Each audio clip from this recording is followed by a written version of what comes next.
Hey, what's going on, guys? Before we dive into today's topic, which is titled Coromon versus Nexomon, I do want to state that this is not a video going over which game is better, but instead going over what each game excels in and ultimately why I think if you're a fan of Coromon, you should check out Nexomon, and if you're a fan of Nexomon, you should check out Coromon. We're going to be talking about some of the basic features and premises of each game, and do note that Coromon is still a demo and not fully released, whilst Nexomon is. Despite this, however, I do think that we have a pretty good idea and can get a discussion going on about what each game is at their core. So yeah, sit back, relax, and let's dive right in.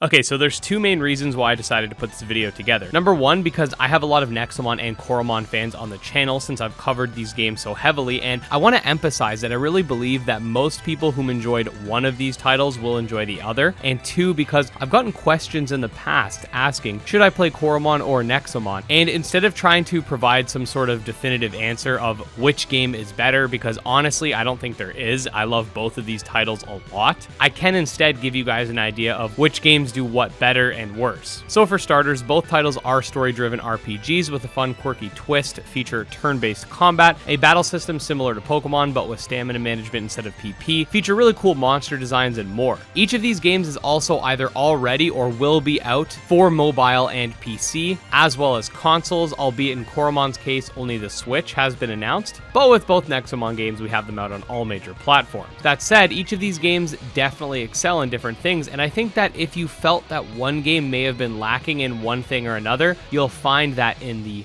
opposite title. For example, Nexomon's battle system is definitely serviceable, but a little simplistic, even compared to something like Pokemon. Nexomon are all monotyped, there aren't any traits or abilities, there aren't any special stats, so there's only one stat for attacking and one stat for defending. Nexomon Extinction also mostly only features Nexomon learning moves of their own type, other than normal type, etc. Nexomon does, however, compensate heavily with its epic campaign, huge roster of Nexomon, and really cool characters, but we'll touch on that in a sec. Coromon, on the other hand, does have a more diverse combat system, which does feature unique traits for each Coromon, with each line having multiple potential abilities, a special and physical split, more diverse move pools, meaning that Coromon can learn moves of many types, and while all the Coromon are also monotyped, I do think that the other aspects of the battle system compensate, with stamina, for example, being more recoverable in Coromon than Nexomon, and the move pools having more nuance. Nexomon, on the other hand, like I said, excels in the aforementioned story, sheer size of its roster, and its characters. Now let me say, I don't think that the Coromon characters are boring or anything like that, but Nexomon really fleshes out its characters even from early on by using these anime-styled placards when the main characters are talking, so each character really feels expressive as a result. The game's storyline is also really good. I'm mostly referring to Extinction right now, but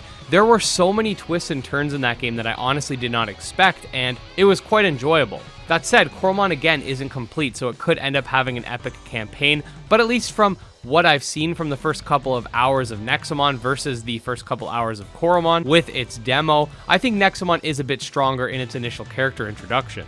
The Nexomon games also have much larger rosters, whether it be Nexomon 1 with over 300 Nexomon or the almost 400 Nexomon in Nexomon Extinction, but I do think that a lot of Nexomon do end up feeling a little bit same-ish in how they play just due to the simple battle system. Coromon has around 121 monsters initially planned for launch, however, with the Switch announcement came confirmation that there'd be even more Coromon coming, so this is a little bit up in the air with how many we're exactly going to see, but we can expect at least a few more than that. That said, each Coromon line definitely feels more fleshed out in terms of combat capabilities and uniqueness. In terms of designs, I'll let you guys debate in the comments because I think both games have solid designs. In terms of story progression, Nexomon Extinction features level scaling in an open world environment while Coromon plays more linear. I'll say right now, I don't believe either method is objectively better. Linearity oftentimes gets a bad rap, but not every game needs to be open world to be good, much like how not every game needs to be linear to be good. So that's more of a tidbit for you guys to decide yourself. Finally, the last point I wanted to touch on may be a big one for some of you guys, and that's online battling. Coromon will feature this, and Nexomon Extinction currently does not. I'm not sure if this feature is coming at some point, but at this time, Coromon will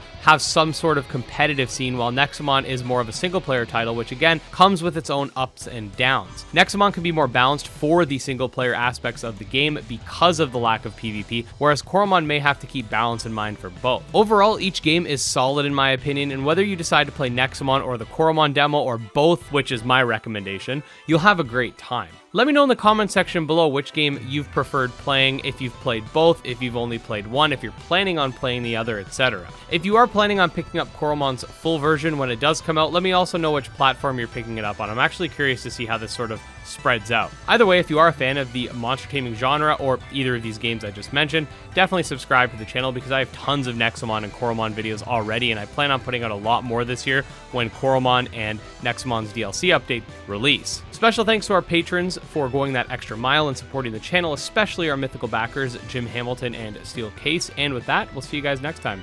Peace.